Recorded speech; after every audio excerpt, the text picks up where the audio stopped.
My name is Lena Vasquez. I am 26 years old, and I have not spoken to my father in 11 years. I want to be careful about how I say that because I have noticed that when people hear a sentence like that, they tend to fill in a story around it, something loud and dramatic, a screaming match, a door slammed so hard a picture falls off the wall. That is not what happened. What happened was quieter than that, and in some ways harder to explain. And it started not with a fight but with a pull-out couch and a sentence my father said to me on a Tuesday evening in December of 2012, when I was 7 years old and standing in the doorway of what used to be my bedroom. What I need to tell you before I tell you what happened 3 months ago in a conference room in downtown Phoenix is the shape of the 12 years between that doorway and that room. Because the ending only means something if you understand the beginning, and the beginning was very ordinary, as these things tend to be. A man who loved his daughter. A second marriage. A new wife who did not want a stepdaughter in the way that some people do not want a complication. And a father who, when asked to choose between the two, chose quietly and without apparent difficulty, and never looked back. It was a Tuesday evening in December of 2012, the year my father married Renata. I was 7 years old. We had just come back from a holiday dinner at Renata's mother's house in Scottsdale, and I was tired in the particular way children get tired when they have been performing politeness for several hours and the performance has used up everything available. I walked down the hall toward my bedroom, the small one at the back of the house with the yellow walls that my father and I had painted together the summer before, which I have thought about many times since, and I found the door closed. This was unusual. My door was never closed. I opened it. The room was different. My bookshelf had been moved to the wall beside the window. My bed frame was gone. In its place, folded out and made up with a patterned quilt I did not recognize, was a pull-out sofa. I stood in the doorway for a moment. My father was behind me in the hall. I turned around and looked at him, and he looked at me with an expression I have spent a great deal of time trying to name accurately, and the closest I have come is managed. He looked managed, like a person who had prepared for conversation and was now executing it. He said, "Lena, you need to understand that things are different now." He said it in the tone adults use when they are explaining something they have already decided is not a negotiation. I did not say anything. I looked at the pull-out couch. I looked at the quilt. I looked at the wall where my bookshelf used to be. Renata appeared in the hallway at 9:04 p.m. I know the time because there was a clock in the hall, a round wooden one with brass hands that my father had inherited from his own father, and I looked at it while she was speaking because looking at it was easier than looking at her. She smiled at me from across the narrow hallway the way you smile at a situation you have already resolved in your own mind. She said that she hoped I would be comfortable and that the couch was actually very good quality and that her son Marcus had slept on it many times when he visited and found it perfectly fine. Marcus was 12. Marcus had his own bedroom in this house, the one with the blue walls at the front, because Marcus was Renata's son, and Renata was now my father's wife, and I was, as I was beginning to understand, a different category of person in this particular household. I said, "Okay." I went into the room and closed the door behind me. Before I tell you what the next 8 years looked like, I want you to tell me something. Where are you right now, and what time is it where you are? Is it early yet, the kind of morning where the day still feels like it could go any direction? I ask because what I am about to describe happened to me slowly, across years, and I think slowly is actually the harder kind of thing to explain. Fast cruelty is legible. Slow erasure takes longer to see and longer to name, and by the time you have named it you have already been living inside it for so long that you are not entirely sure where it ends, and you begin. My parents divorced when I was 5. My mother, whose name is Donna, moved to Tucson after the divorce for a job in hospital administration.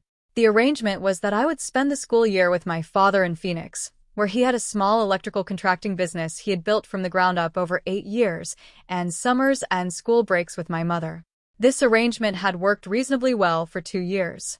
My father was present and mostly attentive, the kind of parent who attended school events and remembered the names of my friends and made pancakes on Saturday mornings in a specific shape. Always animals, never anything else. He met Renata in the spring of 2012, when I was 6. They married that October. I was the flower girl. I remember standing at the front of a banquet hall in a white dress with a ribbon at the waist, holding a small basket of petals, and feeling proud that he had asked me to do that. I thought it meant something. I think now that it meant he had not yet made the decision he was about to make, or had made it and not yet fully committed to its implications. By February of 2013, 2 months after the pull-out couch, Renata's son Marcus had joined a travel baseball league that practiced 3 evenings a week and competed on weekends across the state. My father drove him. He attended every game. By April of that year, I had asked to be picked up from school at 3:15 p.m. on 17 separate occasions and had been picked up on 4 of them. The other 13 times, I waited on the bench outside the front entrance until the custodian, a man named Mr. Fernandez who always smelled faintly of coffee and engine oil, called my mother's number because it was the only other emergency contact on file. My mother drove up from Tucson in May of 2013. She sat at our kitchen table with my father for 45 minutes at 7:30 p.m. on a Wednesday while I was in the back room pretending to do homework. I could hear the tone of the conversation, but not the words. Afterward, my father came to find me and told me that I would be spending more time with my mother going forward. He said it like it was a gift. He said, "Your mom really misses you." He did not say, "I am choosing not to fight for the current arrangement." He did not say, "Renata has made it clear there is not enough room here for both you and her idea of what this household should look like." I was 8 years old. I understood the sentence I was given, and I stored the one underneath it, and I did not say anything. From that point forward, I spent the school year with my mother in Tucson and visited my father in Phoenix for 2 weeks each summer and certain holidays. The summer visits grew shorter. In the summer of 2015, my father took a family vacation to San Diego with Renata and Marcus for 11 days. I was not invited. I found out through a photograph on Renata's Facebook page that my mother showed me by accident in September, not realizing I had not known. The photograph showed my father and Marcus building a sandcastle at low tide. They were both laughing. My father looked genuinely happy, the uncomplicated way, which I had not seen in some time, and which confirmed something I had been carrying as a feeling but not yet as a fact. My mother called my father at 8:47 p.m. the night I saw the photograph. I listened from the hallway. She said, "She knows about San Diego, Daniel." I could hear the silence on his end from 12 feet away. He said, "I was going to mention it." She said, "She is 10 years old." He said, "I know how old she is." He did not say anything after that for a long time. My mother hung up first.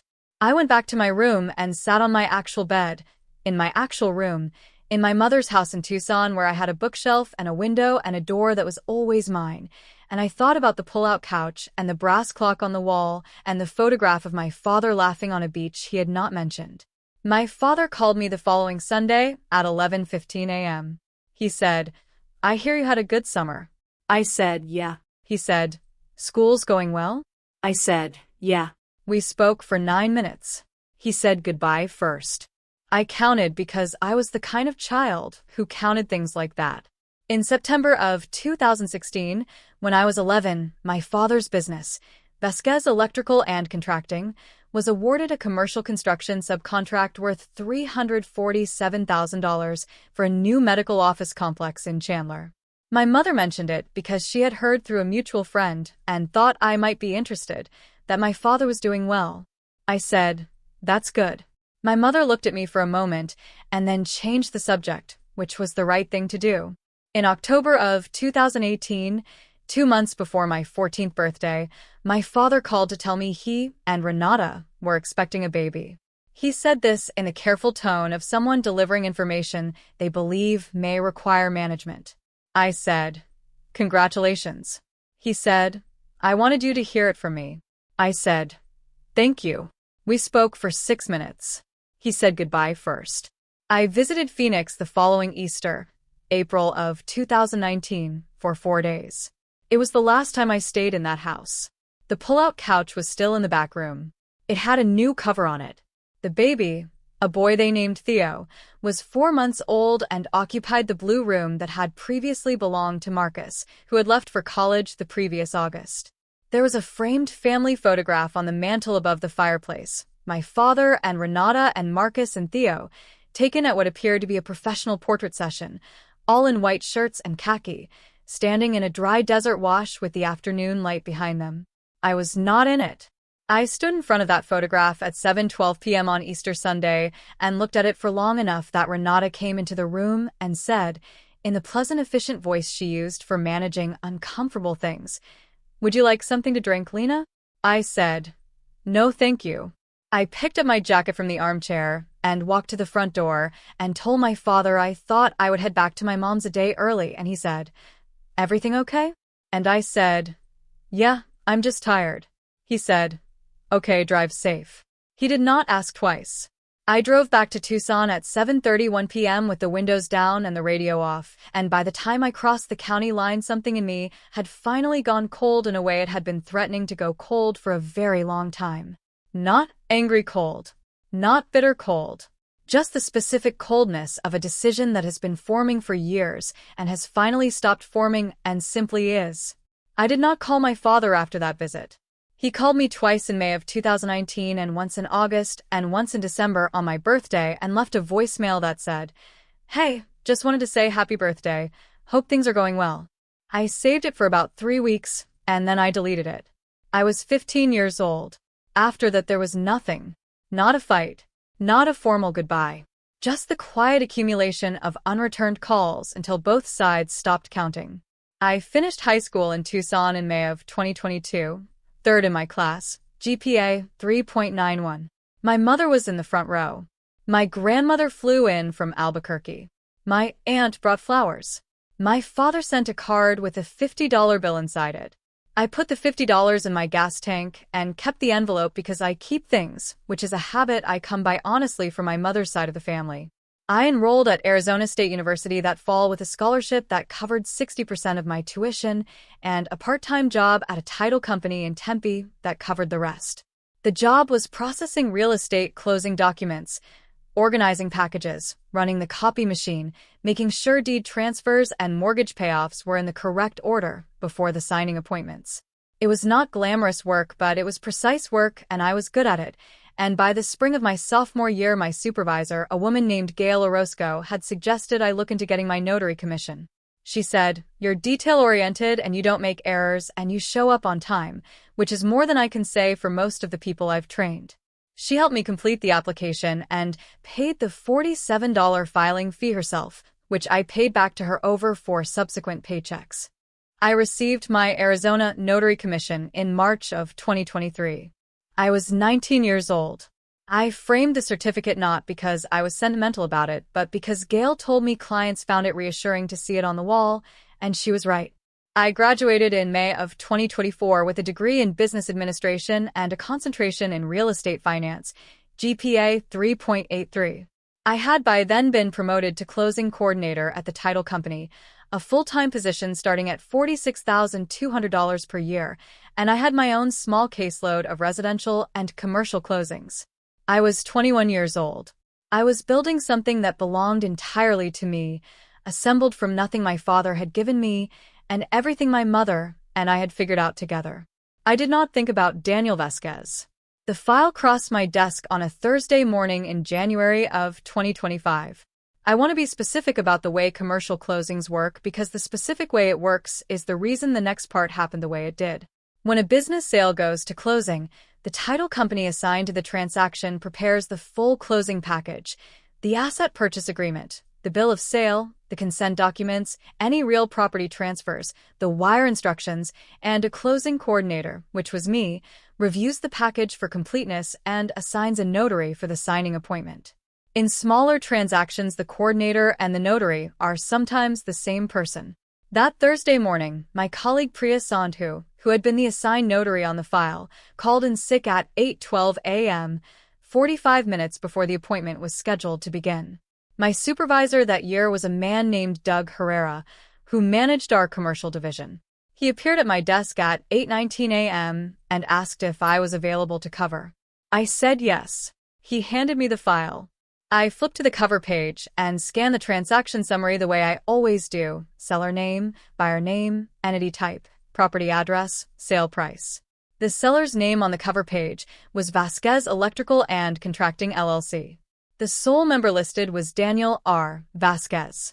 I looked at the cover page for a moment. I looked at Doug. I said, I might have a conflict of interest on this one. He said, what kind? I said, the seller may be a family member. He said, maybe? I said, I haven't spoken to him in 11 years. I'm not certain he'll recognize my name. Doug looked at me for about 4 seconds. He said, do you want me to find someone else? I said, I'll cover it. If there's a problem at the table, I'll step out. I do not know, even now, exactly why I said I'll cover it. I think it was partly professional instinct. We were short-staffed and the appointment was in 40 minutes, and I was the most experienced notary available. I think it was also something else, something quieter and harder to name, the way certain moments present themselves with a completeness that makes stepping aside feel like the wrong choice even when stepping aside would be the easier one. I went to the restroom at 8:31 a.m. and looked at myself in the mirror for about 30 seconds. I was wearing a gray blazer over a white button-down. My hair was pulled back.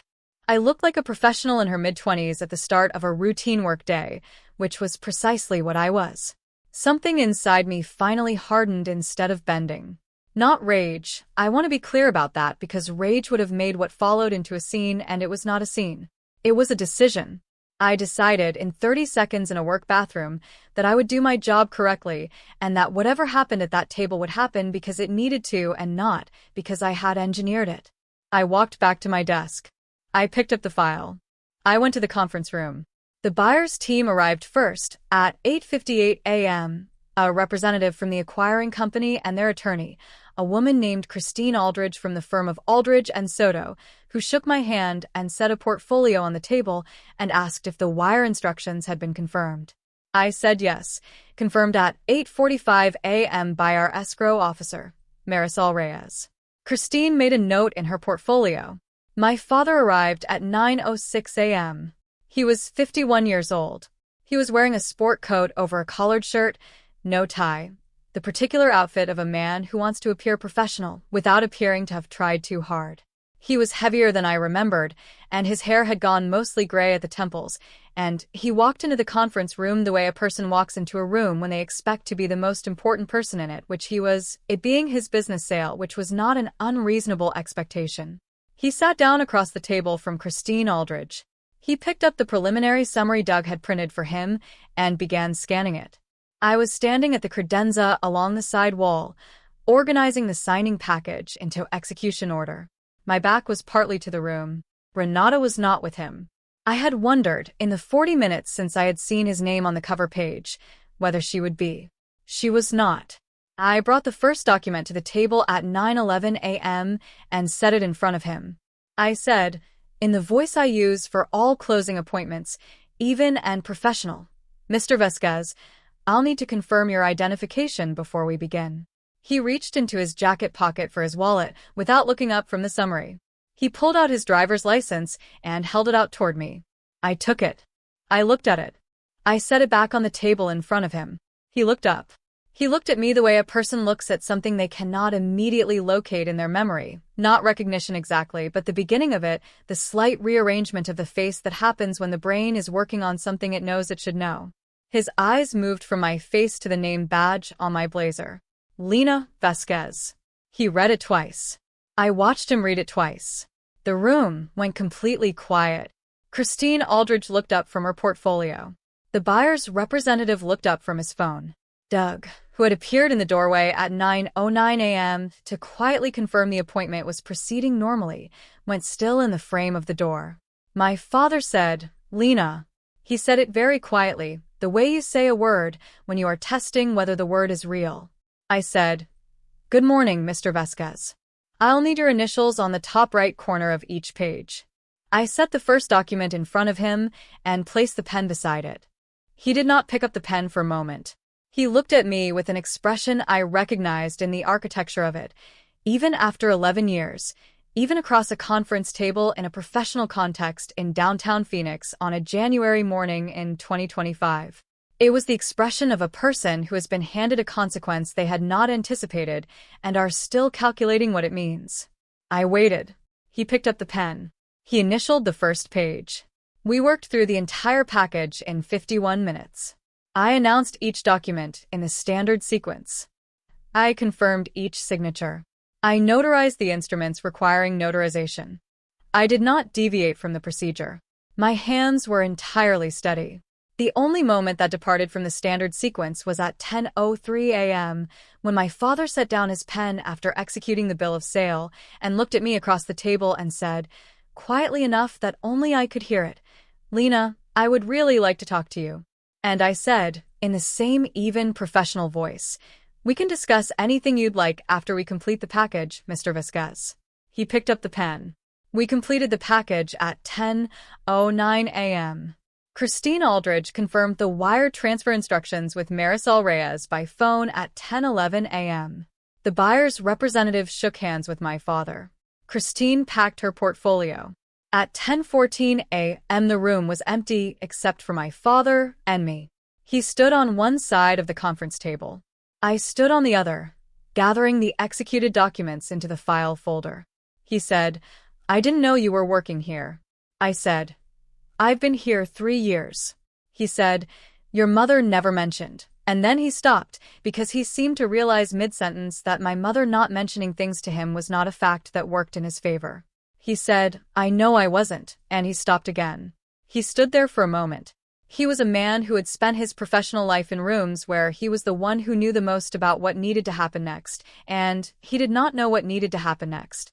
I said, "I'll have the certified closing package ready for pickup Thursday. You can call the main number to arrange that." He said, "Lena." I said, "Have a good day, Mr. Vasquez." I picked up the file. I walked out of the conference room. I walked back to my desk and I set down the file, and I sat down in my chair and I looked at my monitor for a moment, and then I pulled up the next item in my queue, a residential refinance closing scheduled for 2:30 p.m., and I reviewed the preliminary title report. At 12:47 p.m. Doug appeared at my desk and asked if everything had been okay in there. I said, "Yes, no issues with the package." He said, "I saw him stop in the lobby for a while after." I said, "I'm not sure what that was about." Doug looked at me for a moment and then said, "All right," and went back to his office. My father called my cell phone at 6:34 p.m. that evening.